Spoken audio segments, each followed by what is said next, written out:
Olá, crianças! Boa tarde! Agora nós vamos começar mais uma aula de ciências. Todo mundo pega o módulo na página 32 e vamos começar? Teias alimentares. Na página 32 do livro de vocês vão encontrar uma imagem, de uma teia alimentar.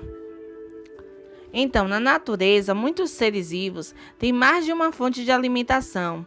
Isso faz com que as cadeias se entrelacem em sistemas mais complexos, chamados de teias alimentares, ou seja, um conjunto de cadeias alimentares interligadas.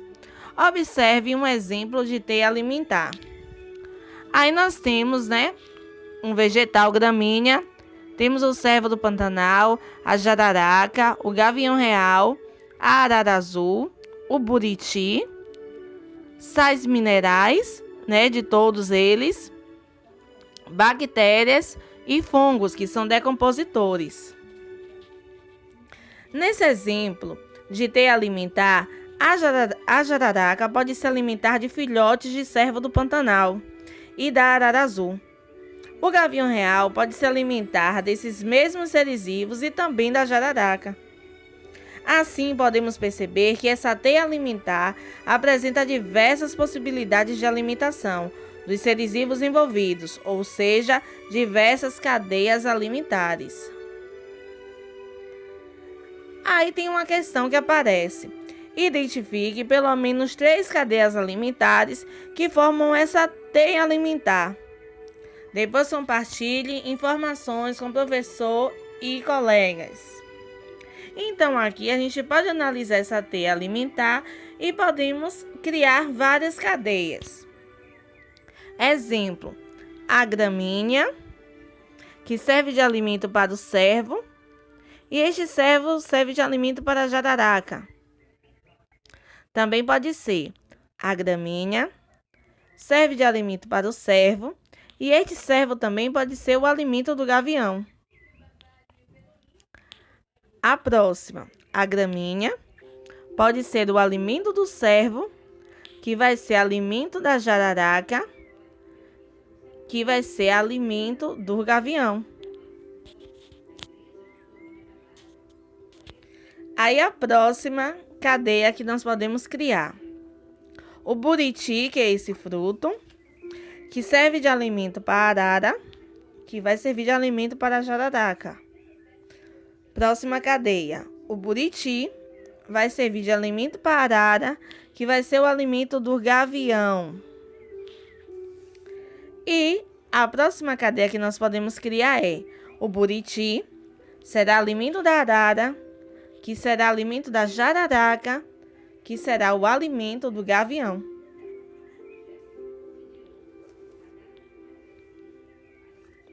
Para que os seres vivos sobrevivam em uma teia alimentar, é importante que ela se mantenha em equilíbrio.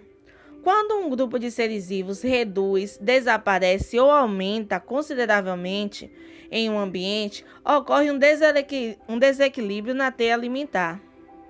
Observe a teia alimentar a seguir. O que aconteceria se a população de gaviões desaparecesse do meio ambiente? Se os gaviões, que são os predadores das serpentes, o número de serpentes provavelmente, aumentaria, impactando nas populações de ratos, coelhos e gafanhotos, que servem de alimento para as serpentes. Dessa forma, o desaparecimento das aves causaria um desequilíbrio ambiental. As ações dos seres humanos no ambiente são as principais causas de desequilíbrios nas teias alimentares.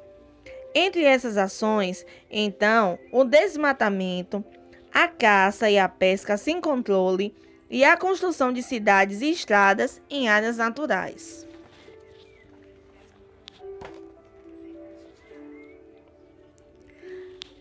Os oceanos pedem socorro.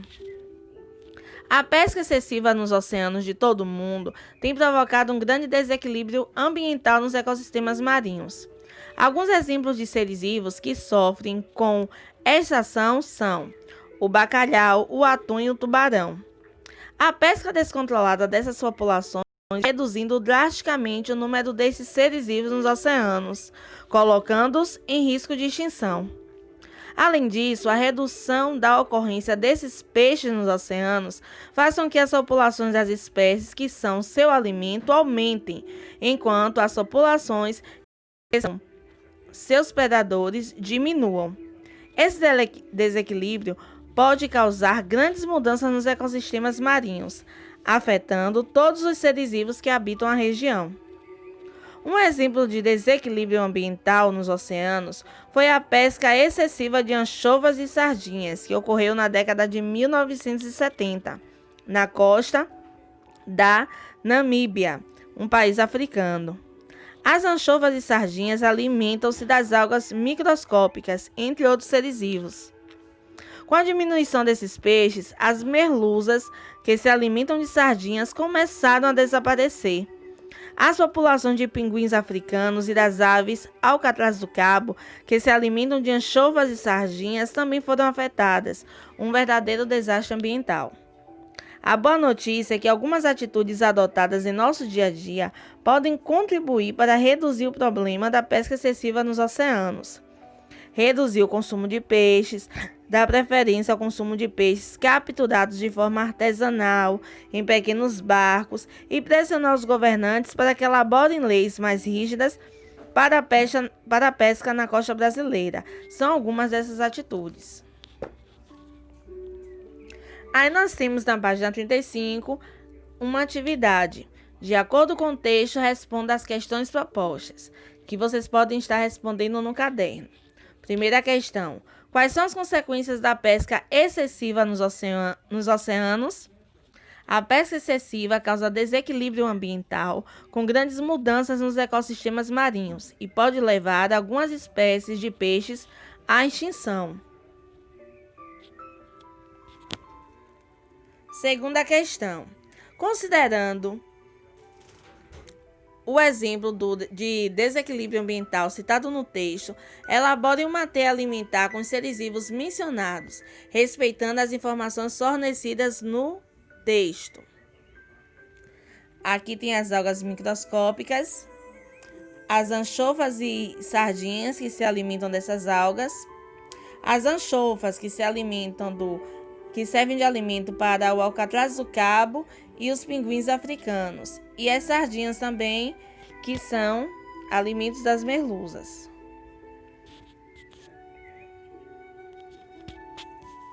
Na terceira questão, ela diz assim: que atitudes podemos adotar em nosso dia a dia para contribuir com a redução da pesca excessiva nos oceanos?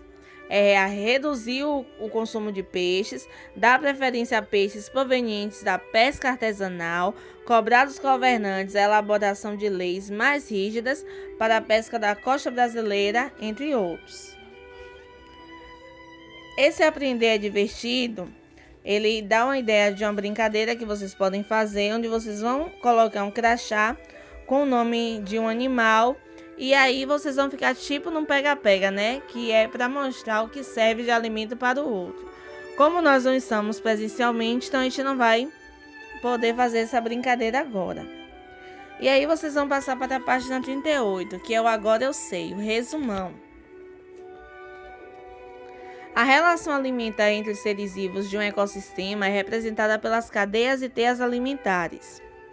Os seres vivos que formam a cadeia ou teia alimentar são classificados em produtores, consumidores e decompositores. Nas cadeias e teias alimentares ocorre transferência de energia e matéria. O fluxo de energia inicia na captura de energia solar pelas plantas e vai diminuindo ao longo da cadeia ou teia alimentar. Já a matéria flui de maneira cíclica, pois os nutrientes são sempre reaproveitados nas cadeias e teias alimentares. Quando a população de uma espécie de ser vivo reduz, desaparece ou aumenta em um ecossistema, a cadeia ou teia alimentar é afetada, causando um desequilíbrio ambiental que pode levar outras espécies à extinção. Aí eu peço para que vocês, na atividade, que vocês encontrem fotos de animais e vocês construam a cadeia alimentar. Essa construção dessa cadeia alimentar vocês podem fazer no caderno de desenho, tá bom? E agora é com vocês. As próximas atividades da página 36 e 37, vocês irão fazer em casa, tá certo? Beijos e até a próxima.